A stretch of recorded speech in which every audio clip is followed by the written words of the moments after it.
I've discovered a secret underground world on YouTube that is kept hush hush that can end up spiraling into something completely soulless. There's a new breed of YouTuber that has gone completely invisible to the public's eye, and today I'm going to reveal what they do and how they're made. Spoiler! It isn't pretty. Welcome back everybody, I'm Nemo B. I, like every creator, wishes to become successful on this platform that is YouTube. However, there's people who have become all too obsessed with this, especially the money that comes with it. This has created a pipeline that has a stench of unshowered basement dwellers. Some of the things I've seen, even as a small creator, will absolutely change your view on YouTubers on this platform. What I'm going to show will absolutely burn some bridges for me on YouTube, but their loss. So, to understand this, let me explain earlier what I meant by pipeline. And no, I'm not talking about this, or what you saw that dodgy guy doing in a field that one time. A pipeline is a kind of path that you follow, where there are many stops along the way, and once you're out of it on the other side, you're completely changed. Today's pipeline is one that leads you down the path of becoming an artificial YouTuber, and no, this isn't artificial intelligence or AI, it's regarding a new form of creators who make soulless content and have become completely disconnected. One thing to know is that you're never consciously entering a pipeline, as when you do, the first stage is quite tame, but it ramps up in intensity the further along you go, and no! One of these stages isn't money laundering this time. Go cry back onto the Spotify or Steam video or something. The pipeline in reference today has about 3 stages, maybe 4. I myself have experienced stages 1 to 2, but luckily I broke out. So let's get started on how you can end up in the beginning of this pipeline. Let me just set the stage for you. YouTube can be an incredibly frustrating place for smaller creators. You may feel like you just made the best video of all time just to get about 30 views. I myself would know, as I was stuck at getting 30 views a video for like 7 whole years. Jesus Christ, it was that long. This can be extremely tough for you as you put work into your videos, and it can be extremely demotivating for them not to perform. But what is the cause of these videos not performing? I mean, it couldn't be because no one wants to watch you play Call of Duty Zombies in 360p because you recorded your screen with a phone, right? Right? I was such a silly little guy. Once you could just say, it's over. You can also find the reason for why this is. It's hardly because you make bad content, right? The obvious culprit is the YouTube algorithm. You're going to need to fight against it, and it despises you because you nuked Megaton in Fallout 3. What the hell, man? And where you're going to go is the YouTube search to find the answers on how to beat the algorithm, and where you'll most likely land then is on vidIQ's channel. And I'm not making this story up, a lot of you guys, according to my YouTube analytics, search up about making better videos.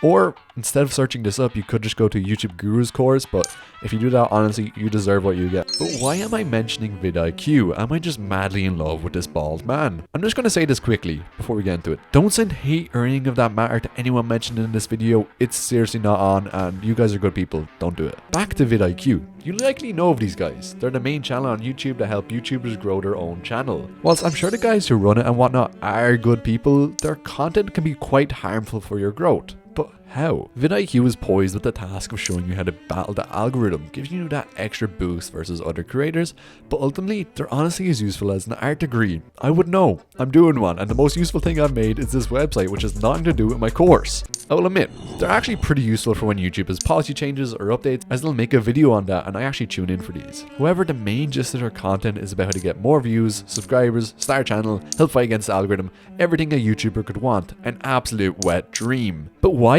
is vidIQ potentially harmful to other channels? So many people love watching this channel and cited with helping them grow. Let me just give my experience of watching their videos. Back in 2021, when I was a lot smaller than this, I was uploading Minecraft parodies of The Rock. Remember that Rock song? Acacia Door, Jungle Doors, which one is the better door? I'm gonna go for Acacia Doors, honestly, personally. I think they're pretty cool. Anyway, I remember watching a vidIQ video about how to grow your small channel, and I thought, this is a little bit useful. But then today in 2024, I watched a vidIQ video about how to grow your small channel just for research for this video.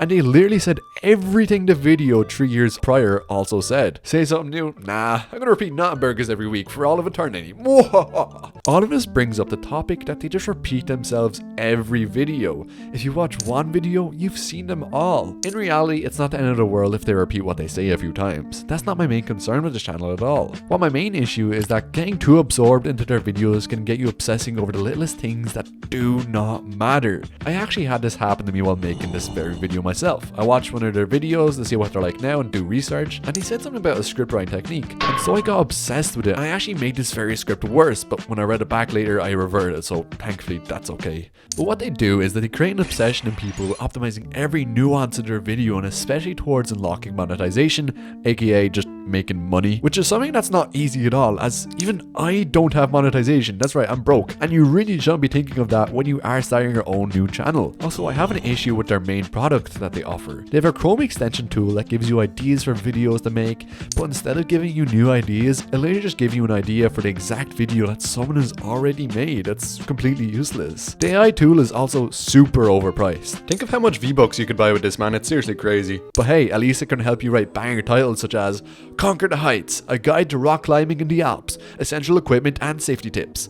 I can promise you ain't nobody clicking on that video today, man. Before we get to the end of this first stage, I just want to make one more point. They often say in their videos that tags don't matter, yet their tools scream, cry and publicly shame you for not having enough tags. They'll also say subscribers don't matter, yet they'll title their streams how to get more subscribers. So what is it, man? Do they matter? Do they not? See, this all contributes to distracting you from the real important thing, your actual video's content itself. It leaves you overthinking things such as, oh, should I have this word in my description? How many watch hours do I have? I'm not asking, how do I make better videos, and how do I stop being such a silly little guy? I think that doing this is like min-maxing in video games, meaning you're so worried of doing everything perfect and you're totally missing the point of having fun and enjoying what you're putting out there. Basically the average factorial experience. A lot of it can be quite useless, as YouTube doesn't work on how many tags you have or if your description is long enough. It works on how many people enjoy your video's actual content itself. And if you guys are enjoying this video's content so far, subscribing and liking could go a long way, and even commenting something like, I want to sniff this Irish guy, even if you don't, will help a ton.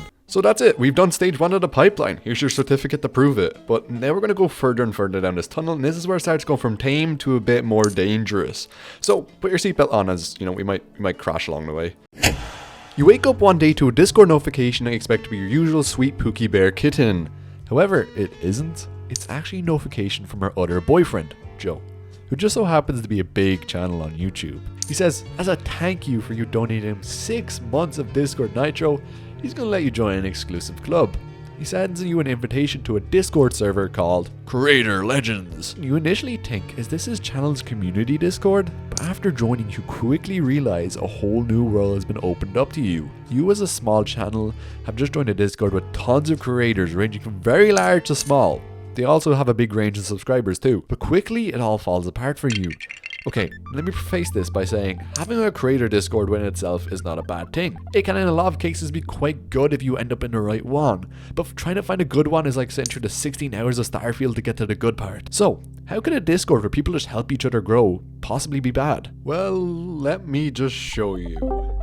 Hey, how are you? Hey, it is I, Boiled Water Shorts, with 200,000 subscribers, 42 million accumulated views. I am adored by all. Remind me, how many subscribers do you have again, Limo B? I've 1,000 subscribers. Whoa, God, do I pity you. I mean, not to brag, but I made 52 cents from shorts alone the other day. It's gotta be tough being as broke as you are, huh? Okay, can you help me grow or something? Alright, yeah, you're just in luck. I just finished analyzing Mr. Beast's sponsorship in Raid Shadow Legends, and I can tell you, for free, what I learned. Okay, what did you learn? Okay, so, you're not allowed to put Riz Ohio Baby Grunk, what the dog doing, in the description of a video. That is all. Oh, so that's what I've been doing wrong. As you can gauge from that, one of the problems with these creator Discords is the personalities that feature in them. Here are some of the personalities you'd see. You have the big YouTubers who are there to get treated as if they're ninja after getting a low taper fade. You'll then have some smaller YouTubers who are just there to suck off the bigger ones in hopes of a feature or something like that. There's also some YouTube short kids who can be the most insane and most annoying people of all time, like, why are you boasting that you put a Reddit post over Minecraft parkour? Then there's the actual kind of helpful guys in the Discord channel, and these are guys you actually want to pay attention to. They also have a massive obsession with Mr. Beast, and I remember Mr. Beast spoke at some sort of convention about YouTube, and I swear to God, 30 people were in a call breaking down everything he said. Yet the personality of the people in these Discords aren't actually the biggest problem. As with any large community, you're bound to get them. Hey man, did you review my channel after? Because I did pay you like €1,000 to review this, so it'd be very nice if you actually did. Oh, hey, yeah, Limo B. I did, and I have a few things I actually want to say about it. Oh, cool, man. Lay them on me. Okay, so first of all, you need to stop with the tryhard thumbnails, okay? You need to start looking at Pyrocynical's thumbnails and see if you can try copy them. I also need you to stop using Lego sounds in your videos. I'm going to send you a sound pack right now. And also, you can start using the Tommy Innit story arc for scripting your videos. And then last of all, I need you to add an explosion and around 8 minutes in every single video. Oh. Okay. This is another issue I have with the Discord channels. There are people in it who are completely obsessed with studying YouTube and everything else everyone's doing. And it makes sense. If you're wanting to make it, do what other people who have already made it are doing. However, they can become as obsessed as the Pokemon fans that are basically trying to sue Palworld on Nintendo's behalf. So, what's wrong with this? You're slowly over time beginning to lose your own style and uniqueness. You restrict yourself due to listening to so much advice and becoming afraid to experiment.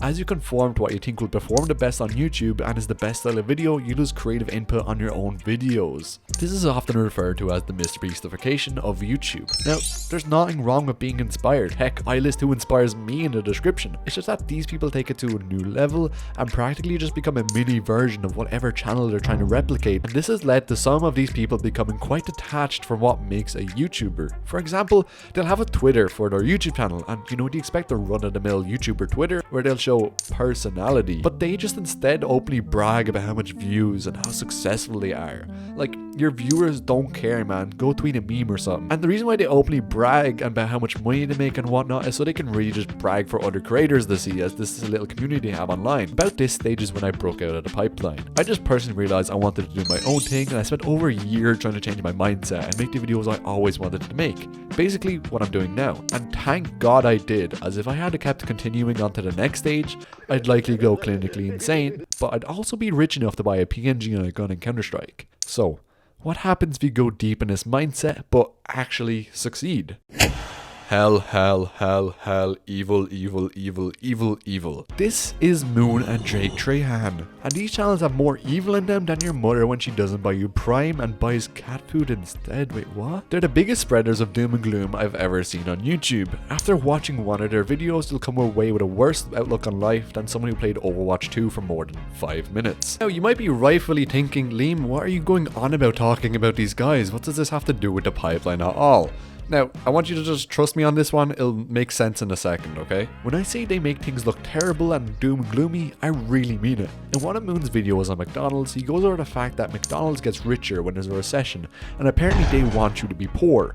However, in reality, this is just a really well-known economic fact I learned in like secondary school. He also exclusively only refers to McDonald's in this video because, ooh, big scary corporation, when in reality, every takeaway / fast food place follows the same principle, that people can't afford to go eating out, so they get a cheaper takeaway instead. It's just basic economics. Anyway, minor tangent over, back to what they do that's so bad. What they do is that they make long documentary video essays that are clearly very well made. However, there's something bizarre about them.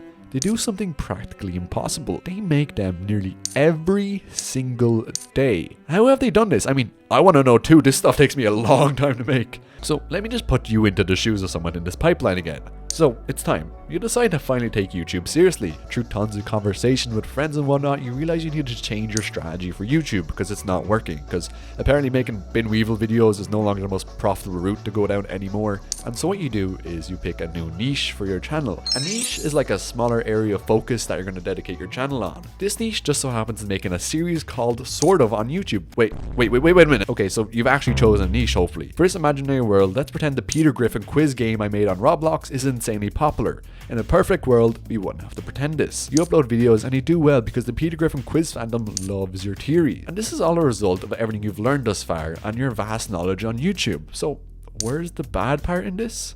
As you grow larger and larger, you realize you need to put out more than one Peter Griffin quiz video a month.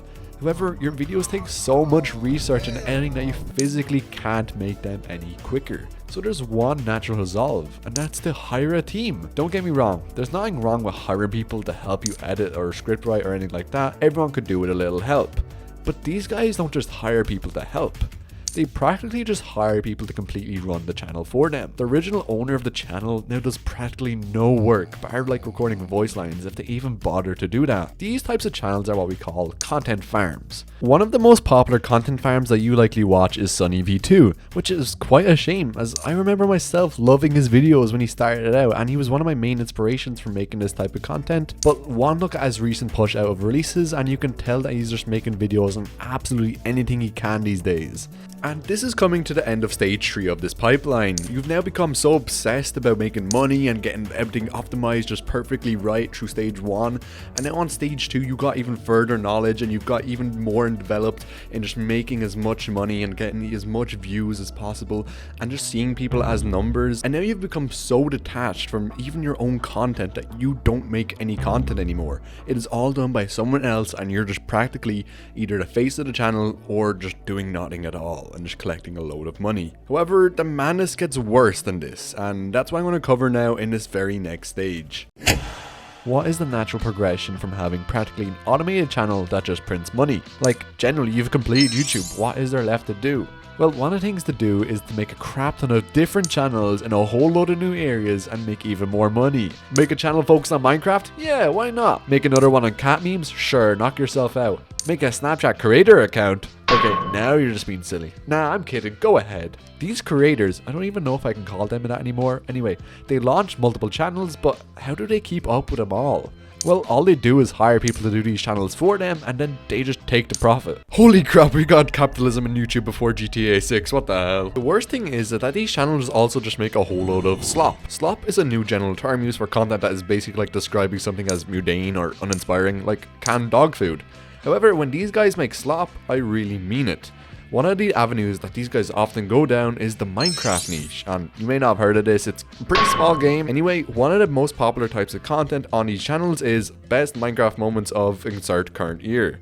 What's wrong with this at all? See, I don't know if it's painfully obvious for me as it is other people, but these compilations are all real videos. Nah, I'm joking guys, they're fake as hell. They basically just plan them out as mini sketches and often just copy existing real Minecraft funny moments. A crime that honestly should be punishable by death. You may have also seen some of the smaller creators' SMPs on Minecraft where they do challenges and fight against a ticking clock, and if they lose they have to stay at Drake's snake or something like that. These are also just utterly fake videos. They plan out every segment of the video with obstacles and there's no looming threat over them, like they're not going to get kicked out of the server, man. It's not that deep. The troubling thing now is that channels no longer need to have initial success to branch out to other types of automated channels. The playing field recently has been open to everyone and you can clearly see it. AI slop is one of the worst things that ever entered this planet, ignoring Zoolander 2. It's actually insanely upsetting to see mediocre crap that was turned out by a machine doing better numbers than real creators putting real time and effort into their videos. Yet people will watch a video by AI which has no critical thinking or insight on how to grow their YouTube channel when the channel itself has like 47 subscribers. However, the AI channel market has become so inflated recently, like Sonic prices, look up Sonic inflation for more information on that by the way, that honestly I don't know why people are still bothering to make these channels. But there's one more thing. The now rich and successful slop automated channels will quickly have something hit them in the face. They're practically invisible on the internet. They've no influence and no business. Their Twitter will have about 400 followers, yet they'll have millions of subscribers. This is terrible for them. What's the point of being famous if no one knows who you are? Isn't this the whole point of being famous? You gotta change this and become a niche micro celebrity, like everyone's dream. But how? So what they basically do to tackle this issue is they make a sort of brand channel. Oh my god guys, he finally said sort of in a sort of video. Holy crap, everyone comment. Lol. This brand channel is what I like to think is the YouTube equivalent of an industry plant. But what is this industry plant channel? Can you even make an industry plant channel? One of the reasons that people don't know or care about them is that they don't show personality and generally don't want to be known for owning multiple channels. However, this brand channel is where they want to be known as its owner. This is the channel where they're actually trying to show off their personality, whatever left is of it, and have an influence on the internet. They're generally actually successful with this as well, as if you already run many successful channels, you're going to be able to make one more. They want to become a recognizable name, and hints in the name, have a brand on YouTube and garner a fan base. I personally think the idea of having a channel to be your brand so you can have an influence on the world and be famous is as crazy as when everyone thought I was game ending myself when I was closing my second channel. There's one little problem still, and that's that this system just simply works. There's no denying you can get rich and famous by going down this pipeline. However, I made this video to help bring light to this situation and how morally corrupt I feel it is. And even as a warning, because creators often become upset with what they do as they no longer care about what videos they put out and they see it as a numbers machine. So what is the alternative? Well, I'm a small YouTuber and no, I don't have any secret channels. One little advice I can give is to do everything in sort of moderation. You can take in advice and get help from others, but just don't take it all in. Still think for yourself and try to take in what inspires you and see what you like from it and try to put your own spin on it. It's a long process and there's no quick scheme to rise up instantly. From getting obsessed with every pixel of data, to obeying sweaty Discord mods, all the way to removing the U from YouTube, to then to trying to appear popular, it's been a journey that I hope you've enjoyed enough to consider subscribing and liking. And if you did enjoy this video, you'll most likely love this Spotify video I did. But anyway, if you could consider turning on the notifications bell, I would really appreciate it. I don't upload too often, I upload every 3 to 4 weeks. So anyway, hope you guys have a good day, and I'll see you again, hopefully.